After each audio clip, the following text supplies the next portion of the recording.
Baby, since my husband has refused to die so I can finally be with you, I'll just put the substance in his food.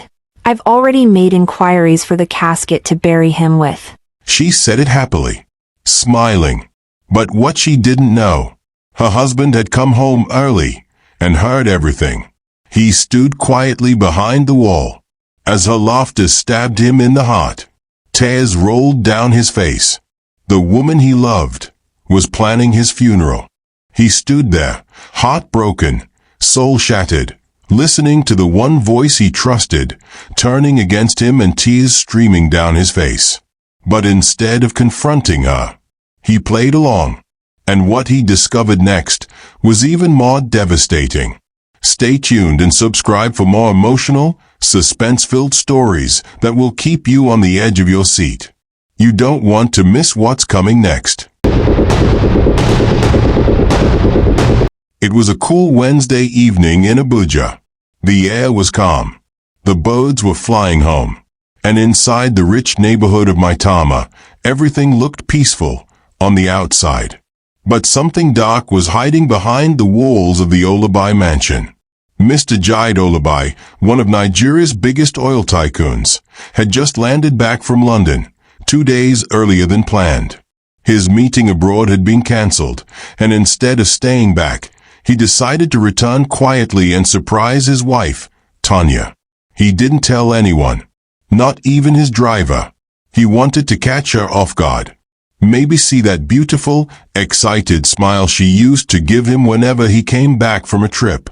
But deep down, Jide had been feeling something strange in his heart for months. The love between them had grown cold. Tanya barely looked him in the eye anymore. She avoided his calls.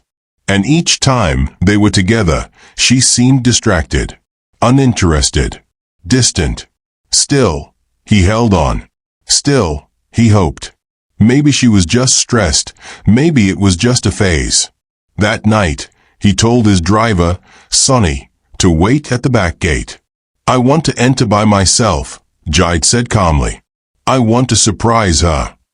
He opened the small kitchen door using his own spare key and stepped in quietly. The kitchen lights were off. The whole house was silent until he heard a sound. It was coming from the upstairs bedroom.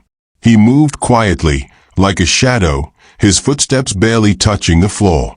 When he reached the foot of the stairs, he stopped. Tanya was on a call. Her voice was loud, clear, and cruel. He held his breath and listened. Tanya, laughing softly. Don't worry, everything is going as planned. He still thinks I love him. Imagine, he called this morning and was talking about what gift I want from London. Nonsense. The man on the phone said something, but Jide couldn't hear it clearly. Tanya, voice sharper. See, just make sure the poison is ready. I told you, his flight is in 2 days. He'll go to Port Harcourt first before coming back to Abuja. That's when you'll mix it in his bottled water. Jide's heart dropped. He felt his chest tighten. But Tanya didn't stop. Tanya, calmly. After it happens, I'll cry well at the hospital. The press will carry it as heart failure or stroke. Once the death certificate comes out, everything becomes mine. I'm his next of kin. His will already gives me full control. The man on the phone laughed and asked something. Tanya, giggling. Bury him? Ah. Yes now. I've already picked the casket. Simple, classy, no stress. We'll make it look respectful. After that, we move on with our lives. You and I. Jide's knees nearly buckled. He leaned against the wall for support. Sweat poured down his face. His whole world, crashing in one phone call. The woman he built everything with, the woman he trusted with his life, was planning his burial before he even died. Jide's hands were shaking. He quietly turned back and walked away, careful not to make a sound. When he got outside, he took in a deep breath, as if the air outside could clean the pain inside him. He entered the car and slammed the door shut. Sonny turned, surprised. Oga, you know, surprised madam again. Jide didn't speak. He just stared straight ahead. And after a few seconds, he whispered, "She's planning my burial." Sonny froze. Jide's eyes were red with silent tears. But his mind was already planning his next move. The car moved slowly down the street. Inside, Jide sat like a statue, silent, eyes focused. His heart was broken, but his brain was now working fast. He had just heard his wife, Tanya, on a phone call, planning how to poison him, bury him quickly, and take over everything he owned. She even laughed about it. She even picked a casket. It was the kind of thing that sounded like a movie. But it was real. Too real. As Sonny drove, he kept glancing at the rearview mirror. "Olga, are you okay?" Jide didn't reply. Then, after a few seconds, he said calmly, "Drive me to Rockwell Hotel. And say nothing to anyone. Not even the house staff." "Yes, sir," Sonny replied, confused but loyal. That night, Jide didn't sleep. He sat alone in the hotel room, lights off, mind racing. He thought about confronting Tanya. He thought about calling the police. But no. If he rushed, he might miss something. There was something deeper going on. He could feel it. Tanya was smart. Too smart. She had never made a move like this before. Jide needed to know everything. Every person involved. Every secret. He picked up his phone, opened his WhatsApp, and sent her a voice note. "Hey baby," he said, trying to sound cheerful. "I just landed in Port Harcourt. Meeting was postponed, but I'll still stay till Saturday so I can check on the river site. Missing you." He ended it with a red heart emoji. Then, he booked a private investigator. The next morning, Jide called his most trusted employee, his old secretary, Maman Kairu. She had worked with him for over 20 years. She was like a mother to him. "Mama," he said quietly on the phone, "don't come to the office today. I need you to help me look into something personal, very serious." When she heard the tone in his voice, she knew it wasn't a joke. "Yes, sir. I'm listening." "I think Tanya is trying to kill me," Jide said slowly. "And I need to know who else is involved." Maman Kairu gasped. "Hey, your wife?" "Yes. I want you to access the CCTV backups at home. Not the main one. Tanya controls that. I'm talking about the hidden one I asked you to install in the chandelier last year." "Ah, the secret one. The one only you and I know about." "Exactly. Get me everything she did yesterday. And Mama, please, don't tell anybody. My life depends on it." Later that day, while pretending to be in Port Harcourt, Jide watched the video on his laptop. What he saw made his hands shake again. Tanya, after ending the call with her mysterious partner, danced around the room with a glass of wine in her hand. Then she opened a drawer and brought out a small bottle with a white label. No writing, no brand. She stared at it and said out loud, "Just 2 drops, baby. And you're gone." Then she smiled at her own reflection in the mirror and whispered, "I waited long enough. 10 years of pretending. 10 years of acting like I loved you. But now, I'll be free and rich." Jide paused the video. He leaned back, his eyes full of pain, but also anger. So I was just a means to an end. 10 years, and it was all fake. He closed the laptop, and in that moment, he made up his mind. He would go back home. He would act like everything was normal. He would play the loving husband. But deep down, he would dig out every truth. He would find out who the man on the phone was. He would uncover the full plan. And when he had all the evidence, he would strike. 3 days later, Tanya stood by the gate, smiling sweetly as Jide's car drove in. She wore a long silk gown, her nails freshly done, and her perfume filled the air with sweet poison. Jide stepped out of the car with a gentle smile, acting like he didn't hear anything. He kissed her on the cheek. "Missed you," he said. She smiled back, "Welcome home, baby." But behind that smile was evil. Jide had already taken steps. He'd hired a trusted doctor. He'd informed Maman Kairu. And most importantly, he switched all his will documents. Tanya didn't know. She still believed she'd become a billionaire widow. That evening, they sat in the living room. Tanya poured him a glass of cold water. Her hand was steady. Her eyes calm like a river.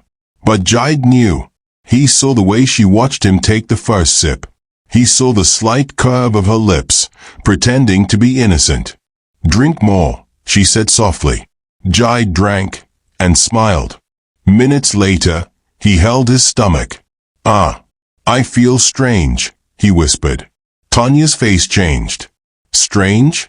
Like how?" she asked, pretending to be concerned. "My heart, it's beating fast. I feel dizzy." He staggered to the floor. His body began to shake. Tanya knelt beside him, panicking, but not because she cared.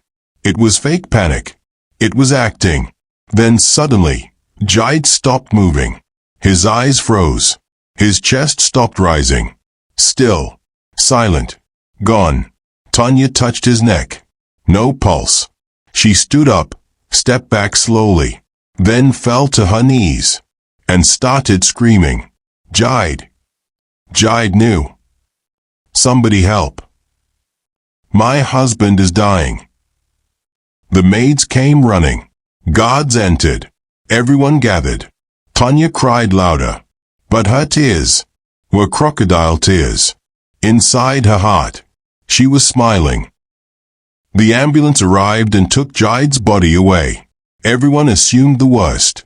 At the hospital, the private doctor, who was part of the plan, confirmed it quietly to a nurse. "He's gone. Sudden cardiac arrest." But only 2 people knew the truth. Jide was not dead. He had taken a special drug, one that slowed his heart rate and mimicked death for a few hours. He was taken to a private suite and put under watch. While outside, Tanya was already planning the funeral. 3 days later, back in the mansion, Tanya sat in front of her mirror, looking like a broken widow. She wore all black, her eyes red from crying. Sympathy messages flooded her phone. "Auntie Tanya, sorry oh. He was such a good man. May God comfort you."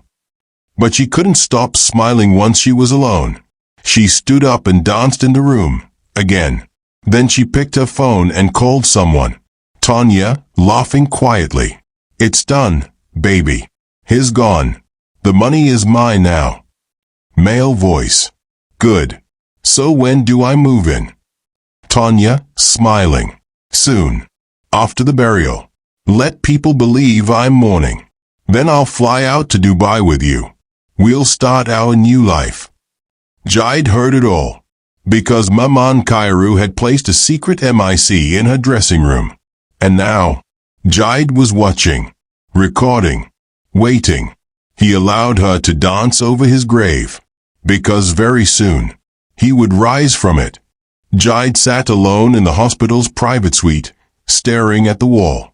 His body was weak from the drug, but that wasn't what was killing him inside. It was the pain, the betrayal, the lies. His wife, Tanya, the woman he once thought was God's gift to him, was planning his burial. But worse, she wasn't alone. Jide had gotten a name that morning from the private investigator, the person behind the number Tanya always called. The investigator had tracked it through a backdoor app.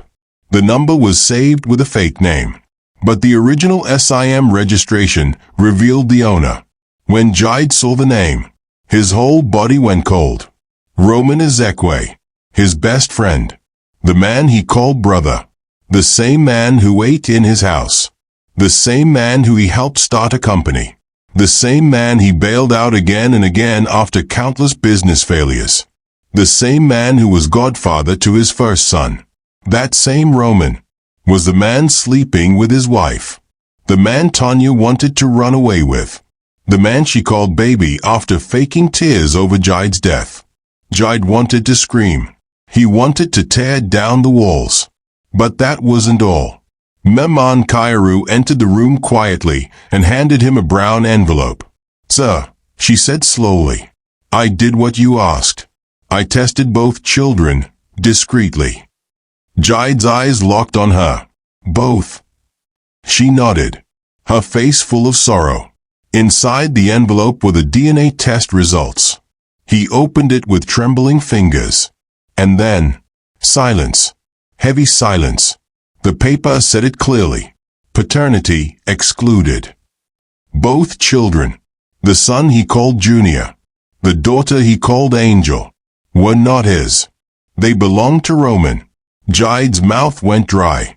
His legs felt weak again. He stood up slowly, then sat back down. For a long time, he said nothing, just breathing. In and out. In and out. The woman he trusted had not only planned to kill him. She gave another man's children his name, his inheritance, his heart. And that man was his best friend. Later that night, Jide called his private investigator. "Get me Roman's location," he said, voice cold and sharp. "Track all his accounts, all his properties, and don't leave a single detail behind. I want to know what they've been planning, how long it's been going on, everything." "Yes, sir," the man replied. But even before the investigation came in, Jide already made a silent vow. "They thought I would die quietly. Now I'll rise with thunder." He would not just expose them. He would ruin everything they had built in the shadows. He would make them feel the weight of every tear they made him cry. And for the first time in his life, Jide's heart turned to stone. The news of Jide Olabi's sudden death spread like wildfire. Social media was buzzing. Business partners were shocked. Some people wept. Others were confused. But the ones who cried the most were his parents. At a quiet family house in Ibadan, Mama and Papa Olabi sat side by side on the floor. No words, just pain. Mama Olabi kept rocking herself back and forth, weeping loudly. My son Jide is gone, oh. Huh, God, why? He didn't even say goodbye to me." Papa Olabi covered his face with his hands, his gray hair shaking as he muttered prayers under his breath. "We trained him, we suffered for him, and now they say he just slumped and died? No sign, no warning." None of them knew that their son was still alive, but heartbroken beyond what words could explain. Meanwhile, back in Abuja, Tanya wore black. Tanya wept in front of friends. Tanya posted pictures with long captions like, "He was my world, my protector, my king. Life will never be the same again." But once the crowd left, she picked up her wine glass and started calculating. Tanya, on the phone with Roman. "Listen, babe, the will should be read next week. Once everything is in my name, we disappear. Dubai, Spain, anywhere you want." Roman's voice. "What about the kids?" Tanya, laughing. "They'll follow. Junior and Angel think you're their uncle. Wait till they find out you're their real daddy." They both laughed. But one thing she never did, not even once, was visit the morgue. She didn't ask to see his body. She didn't confirm the death with her own eyes. She trusted the fake hospital report and continued her drama. Back in the private hospital suite, Jide lay on the bed like a broken man. He didn't look like a billionaire anymore. His beard had grown. His eyes were red. He hadn't spoken much in days. The betrayal from his wife, the truth about his children, the friend he called brother, everything was eating him up slowly. No Stella, a kind young woman with a soft voice, usually came in to give him his injections. But she noticed something. He wasn't just recovering. He was sinking. One evening, After checking his vitals, Stella sat beside his bed. She held his hand and looked into his eyes. "Oh, Jide, you've been through hell. But you're still here." He didn't reply. She continued gently. "I don't know your full story, but I know you're not just a patient. You're a man who was deeply wounded by love." His eyes welled up again. He looked away. Then finally, he spoke. "My children are not mine," he said, voice shaking. Stella's eyes widened slightly, but she squeezed his hand tighter. "I trusted her. I gave her everything. I even put my life in her hands." He paused. "She never even checked the morgue to confirm my death. Not once. She just started planning how to enjoy what I worked for." Stella blinked back her own tears. "But Jide," she said softly, "what they did to you is evil. But your survival is God's hand. You're alive.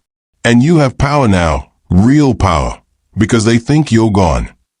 Jide looked at her slowly, and for the first time in days, he nodded. Stella stood up, smiled faintly, and said, "Don't let them win." Then she walked out, leaving the room quiet. But inside Jide's chest, a new fire was burning. He may have been heartbroken, but he wasn't broken. Not yet. The next morning, Jide sat upright on his hospital bed. His face looked different. The tears were gone. The weakness was gone. What sat in that room now was a man burning with quiet rage. The words "No, Stella said last night" echoed in his mind. "They think you're gone, but you have power now." And she was right. For weeks, he had been hiding, watching, gathering proof. He had suffered in silence. But now, it was time to rise, not as a broken man, but as a lion in the dark. He picked up his phone and called Maman Kairu. "Ma, are you at the office?" "Yes, sir," she answered quickly. "Everything is going as planned. The fake burial is in 3 days. Tanya is preparing big. News people will be there. She even hired makeup artists to look like a beautiful widow." Jide's lips tightened. "Good. Make sure everything runs smoothly. Let her enjoy her final show. I want to see how far she'll go." "Yes, sir. Also, your lawyer has made the corrections. Your new will is ready. Everything now belongs to your parents. Not Tanya. Not the children. They get nothing." "Good," Jide replied. Then he added one more thing. "And Mama, I want Roman's company audited. Every single dime I gave him. I want it checked. And make sure his name is removed from the board of Smartwave Oil before the burial." "I'm already on it," she said. Meanwhile, in my Tanya's compound was full of activity. Canopies were being set up. Caterers were coming in and out. A celebrity pastor had even been invited to speak during the tribute. Tanya stood on the balcony with Roman. She wore a black lace gown and dark shades, sipping fruit juice. Roman grinned. "Babe, the money is finally ours. That man really thought you loved him." Tanya giggled and leaned into him. "And you, his best friend. I can't believe he never suspected." They clinked glasses. Then Roman whispered, "Just one thing, babe. When are we flying out?" Tanya smiled and said, "The day after the burial. We'll sell the Abuja mansion. I've already contacted agents in Spain. A fresh life awaits." They both kissed, but none of them knew. They were kissing under the eye of a hidden camera, installed by Jide's private investigator. Back in the hospital, Jide reviewed the footage from the balcony. He saw Roman touch his wife. He saw them drink and laugh.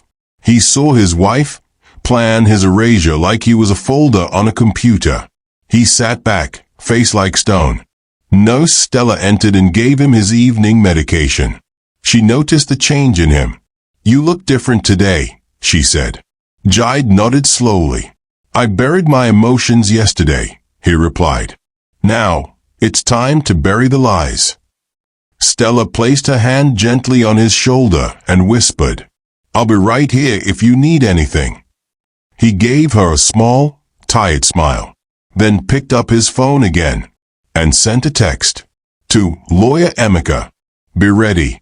The funeral is in 48 hours. I'm crashing my own burial." Saturday came like thunder. Clouds covered the sky over Abuja. The wind was moody, like it could smell the lies in the air. It was Jide's burial day, at least that's what the world thought.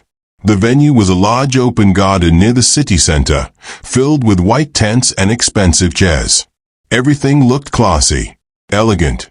Sad on the outside, wicked on the inside. Black cars lined the street. Paparazzi moved about, taking photos. Social media was already trending. #RIP Jide, #Great Man Gone, #Billionaire Burial. People dressed in black and gold trooped in. Business associates, politicians, staff, church elders, fake mourners. A large portrait of Jide in a black agbada sat on the stage. Flowers surrounded it. And there, in the front row, sat the fake widow, Tanya. She wore an expensive black lace gown. Her makeup was perfect. Her eyes were hidden behind designer shades. And beside her sat Roman, pretending to be a supportive friend. But what no one knew was that the dead man was watching everything. At exactly 12:15 p.m., the program began. A soft piano tune played in the background. A man of God came up to speak.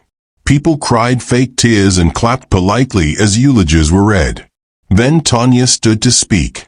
She walked up to the stage, sniffed fake tears, and took the microphone.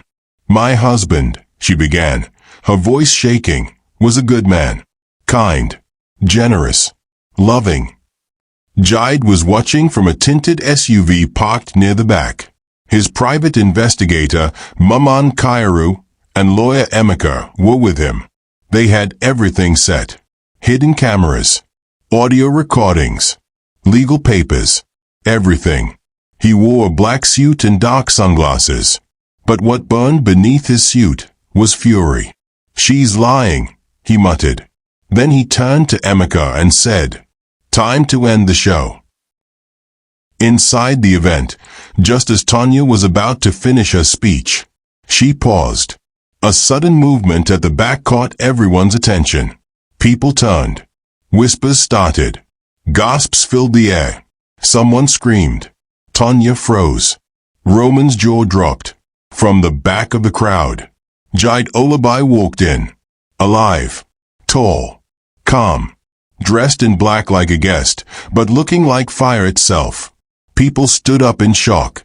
Some dropped their drinks. The pastor stepped back. A woman fainted. One voice from the crowd shouted, "N.A. ghost." Another yelled, "Jide? But you dead." Tanya's microphone fell from her hand. She grabbed Roman's arm, shaking. "Is this a joke? Is this a ghost? What's happening?" Roman stepped back slowly like he had seen Judgment Day. Then, Jide climbed the stage. He picked the microphone, took off his glasses, and looked straight at Tanya. His voice was calm. "You forgot to check the morgue." The whole place went quiet. Pin drop silence. "You didn't confirm my death, Tanya, because you were too busy preparing to inherit my life." Tanya trembled. Roman looked for an exit, but security men had locked the gates. Jide turned to the crowd. "I was poisoned in my own house, but God kept me alive. And since then, I've been watching, recording, listening, preparing." He pulled out a flash drive and handed it to the AV technician. "Play it." What came next shocked the entire audience. A video of Tanya laughing in her bedroom, holding a poison bottle. A phone call with Roman talking about how to enjoy the inheritance. Pictures of them kissing in Jide's house. A clip of Tanya dancing with wine, saying, "He's finally gone." The crowd roared. Some cursed loudly. Some stood up and walked out in shame. A few people tried to comfort Jide's parents, who were crying tears of both pain and relief. Tanya collapsed on her knees. Roman tried to run, but was grabbed by security. Jide faced them both. I gave you everything, and you turned my love into poison. You turned my name into your ticket to evil. Then he turned to the crowd again. This woman, and my so-called best friend, will face the law. Police officers walked in immediately and handcuffed Tanya and Roman. As they were dragged away, Tanya screamed, Jide, please. Forgive me. Please don't do this. I didn't mean to. But Jide didn't even flinch. He turned to the portrait of himself, walked over, and tore it down, then quietly said to himself, I buried my past today. The real funeral starts now. It had been 4 months since the day Jide rose from the dead. 4 months since he crashed his own burial and tore off every mask. The whole country had heard the story. It was on newspapers, blogs, news channels. Even school children were acting out the scene where Jide said, You forgot to check the morgue. Tanya and Roman's disgrace was total. They didn't just lose everything. They lost their freedom. Tanya was sentenced to 20 years in prison for attempted murder, conspiracy, and fraud. The day the judgment was read, she collapsed in the courtroom. She cried, screamed, and begged for mercy. But it was too late. She wore prison uniform now. No wigs. No nails. No designer perfume. Only shame. And silence. Every night in her cell, she stared at the ceiling and replayed it all in her head. I should have checked the morgue. But regrets can't reverse a grave that was never real. Roman was also jailed. 20 years. He was charged with aiding attempted murder, business theft, and identity fraud. Jide's legal team exposed every fake document he had ever signed. Every property bought with stolen money was seized. Every company he tried to build collapsed in disgrace. Roman wept when they took him away in handcuffs. He had no more suits. No more cars. No more babe. Just orange clothes and a bed in a cold prison cell. As for Jide, he didn't rush anything. He didn't jump into the spotlight. He went quiet for a while. He spent time with his parents. He restructured his business. He changed his will. But more than anything, he healed. Not just from the poison, but from the wound in his heart. And during that slow healing, one person stayed by his side. Nurse Stella. She was never loud, never flashy, never tried to impress him. She just listened, sat beside him when his body was weak, held his hand when his heart was tired. One evening, as the sun painted the sky orange, Jide called her. Stella, he said gently, I've lived with a lie for 10 years. But somehow, in the middle of it all, you reminded me what truth looks like. She looked at him, surprised. He reached for her hand and smiled for the first time in weeks. Will you have dinner with me? Her eyes widened, and for a moment, she looked away, shy. Then she nodded slowly. Yes, sir. I'd like that. They went to a quiet restaurant in Jaba Lake. Nothing loud. Just two people. Real conversation. No lies. No masks. No poison. Jide looked across the table and thought to himself, maybe, just maybe, something beautiful can grow from this pain. Lessons from the story. Not everyone you trust deserves your trust. Evil doesn't always wear a mask. Sometimes it smiles beside you every day. When love becomes one-sided, pain is only a matter of time. New beginnings are possible, even after the deepest betrayal. Now to my viewers. Have you ever trusted someone who ended up hurting you deeply? Do you believe in second chances after betrayal? And sometimes, the deepest wounds don't bleed. They break silently inside the heart. But just like Jide, you can rise. You can heal. And you can build again, wiser, stronger, and no longer blind to the truth. If this story touched your heart, let us know in the comments. And don't forget to like, share, and subscribe for more stories that open your eyes and heal your soul. Until next time, stay strong, stay alert, and never forget, real love never hides in the dark.